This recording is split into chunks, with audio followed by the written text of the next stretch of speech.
ወደ መሻይኾች መውሊድ እያሉ በየዓመቱ ይከበራል። ህዝቡ ጓዙን ጭኖ ይጓዛል። እዛ ቦታ የሚደረገው ሱብሓነላህ ልብ የሚያደማ ቁርአን የሚያለቅስለት ነቢያቶች ያለቀሱለት ተግባር ይፈጸማል። ባረከላሁ ፊኩም። የቀብር አካል ቀብሩ ላይ ጠዋፍ ይደረጋል። ባይኔ ያየሁት ገብረ ከቀብሩ አፈር ይቃማል። ቀብሩን ተመስሕ ይደረጋል። ያኒ ቀብሩን ይዳስሱና ሰውነታቸውን አላህ እንዲያስራቸው በረካ ፍለጋ ያደርጋሉ። ኢስላም የከለከለው የቀብሩን ባለቤት ጥሪ ያደርጉለታል። መደድ ያ ፉላን፣ መደድ ያ ፉላን። ቀብሩን ያንኳኳሉ። ድረስልን፣ ችግር መጥቶብናል። ሱብሓነላህ። ሚዲያ ይህን እየተከታተለ ይቀርጻል፣ ኢንተርቪው ያደርጋል። እሳቸው ሞቢል ላይ መተን ያጣነው ነገር የለም፣ ሺዎቹን ጠይቀን ያጣነው ነገር የለም ተብሎ ይቀረጻል።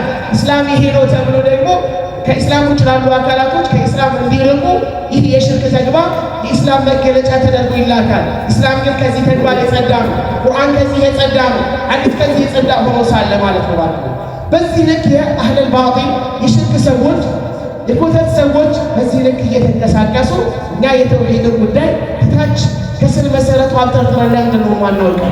ለምንድን ነው አውቀው ለማህበረሰባችን ማናሳውቀው? ተምረን ለምንድን ነው ማናስተምረው? ሌላ ነቢይ እኮ አይመጣለትም ይሄ ኡማ፣ ሌላ ቁርአን እኮ አይወርድለትም። የመጨረሻው ነቢይ ነው የተላከው፣ የመጨረሻው ቁርአን ነው የወረደው። ባረከላሁ ፊኩም። የተውሂድን ጉዳይ ቆም ብለን እናስብበት፣ እንማረው። ባረከላሁ ፊኩም። ብዙ ሰዎች ባለማወቅ ወዴት እየሄዱ ነው? ወደ ቀብር እየሄዱ ነው። ባረከላሁ ፊኩም። ብዙ ሰዎች ባለማወቅ ስለ ነገ ያውቃል እያሉ ወደ ጠንቋይ ጋር እየሄዱ ነው። ሱብሓነላህ። አንድ መናኸሪያ ላይ ቀጥታ ፌርማታ አለ የሚጫንበት ጠንቋይ ቤት ማለት ነው። ሱብሓነላህ። እዚሁ ያኒ ሙስሊም ያለበት ቦታ የሚጓዘው ሙስሊሙ ነው። ሱብሓነላህ።